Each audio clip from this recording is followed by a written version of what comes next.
From Ubisoft embracing a Ustay model to Intellivision bringing back the disc, we have the latest headlines from across the game industry, so let's load them up and dive right in. South Korea is a great place for mobile games. From a pool of 23,000 Android users, the Korea Herald reported that a little over 94% of spending on the platform was on games, with communication apps coming in second at a measly 2.2% and social media apps tailing behind at 1.7%. Their study pulled its data from a WiseApp survey from May and focused on Android's 90% market share. When it came to the games themselves, NCSoft's Lineage M brought in the bulk of the business, while Black Desert Mobile, Mu Origin 2, Three Kingdoms M, and Lineage 2 Revolution followed behind in that order. So if you have a game in a similar style to those heavy hitters and you're figuring out where to localize it, South Korea might be a worthwhile region to investigate. Ubisoft wants to keep you in their games longer. With its push towards games as a service, the company is shifting from long narratives to self-contained stories that fit into a larger picture. Executive Vice President of Creative for Ubisoft's Canadian studios and longest job title holder Lionel expounded on that idea this week, sharing that this new direction was about steering away from finite experiences. Instead of building a game around a traditional hero's journey, they want to explore more player fantasies with different gameplay systems, like dealing with the aftermath of overthrowing a dictator or starting a business after a land is freed from tyranny. He'd go on to mention that even today, the lines between sequels are getting fuzzier and fuzzier. Looking back on the Assassin's Creed series, it's hard to disagree. Ubisoft has already begun dabbling with ways to keep players engaged, offering up weekly challenges in Assassin's Creed Origins. But what Lionel is alluding to is an expansion of this concept. Whether or not these plans manifest in such a lofty fashion, they certainly have an angle set for their future content. When you play, you stay. Women in games are looking to shake up esports. With estimates of only 1 in 20 workers being female, there's a notable gender gap in the sector, and the organization is looking into correcting this through more awareness of the male-dominated field. According to market research conducted by YouGov last year, 23% of women heard of esports before, while 48% of men were familiar. And in the core 19 to 24 age group, lack of awareness in gentlemen was at 19%, while ladies were at 52%. Women in Games proposed the idea of hosting women-only tournaments to facilitate the development and visibility of female teams in the short term, and in partnership with their members across France, Germany, and Italy, drafted an outline of 12 key areas they need to hit to create more diversity in the space, gender analytics for tournaments and outreach responsibilities for market leaders being among them. They say that many esports professionals are in agreement that more women, be them on the stage or behind the scenes, is critical for the commercial success of the industry and promoting a socially responsible sector.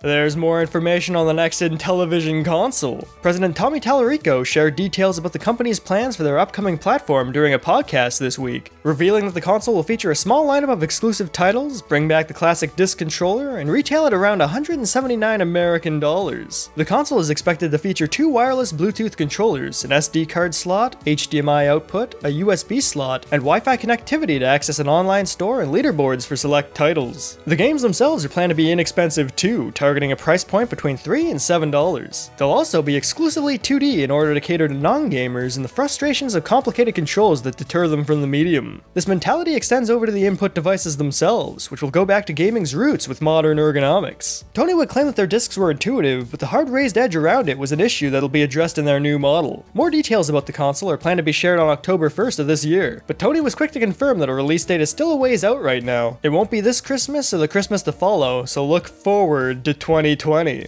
Now that we're halfway through the year, there's no better time to look back on what's been successful on Steam. Fortunately, Valve has organized an easy way for us to find out across convenient categories like top sellers, top new releases, and top selling VR games. When it comes to actual facts and figures though, those lists come up a little short. Each category is ranked from platinum down to gold, silver, and bronze. The most simultaneous players category shares a bit more insight, doing away with vagaries in favor of player ranges. At the over 100,000 tier, you have such properties as Dota 2, Counter-Strike, PUBG, and Warframe, while titles like Rocket League, Stardew Valley, and Skyrim occupy your 50,000 tier. When it comes to virtual reality, the cream of the crop are platinum titles like Job Simulator, Beat Saber, and Skyrim, while best new releases include such hits as Celeste, Dragon Ball FighterZ, and Genital Jousting. What an industry we have here, ladies and gentlemen. Valve has trounced another attempt to see sales on their platform. The company has issued an update that routed up numbers in the Steam API, effectively shutting down a new method of checking sales data, which involved extrapolating how many users would be necessary to hit certain achievement percentages. A gentleman named Tyler proposed the method last week, and through 16 decimal places shared through the API, was able to ascertain sales data that was ostensibly more accurate than Steam Spy. Many folks on Twitter were quick to call foul on Valve, since the update seems to have been rolled out for no other reason than to put an end to the method. But as of yet, the company company hasn't made any statements on the matter. The company is promising their own solution for viewing sales data is on the way, so hopefully developers looking for answers have one available to them soon. Keyword Studios is launching a new venture capital arm. The company, which serves as a technical service provider for the games industry, intends to leverage its new division for a dual purpose, investing in technology and services for the needs of its clients and accelerating the success of investee companies. CEO Andrew Day says they'll be making selective and small investments, not likely to exceed 5% of the company's annual acquisition budget, and have already secured a stake in an organization called AppSec Test, the creators of a tool used to analyze apps for GDPR compliance without access to source code. This is an unexplored territory for the company, though. They have a history of claiming industry services under their umbrella, staking claims in production, marketing, and audio companies in the last few months alone. What that means for the future is you'll have a place for one-stop shopping when it comes to all your outsourcing needs, or we'll have a serious services monopoly disrupting the industry.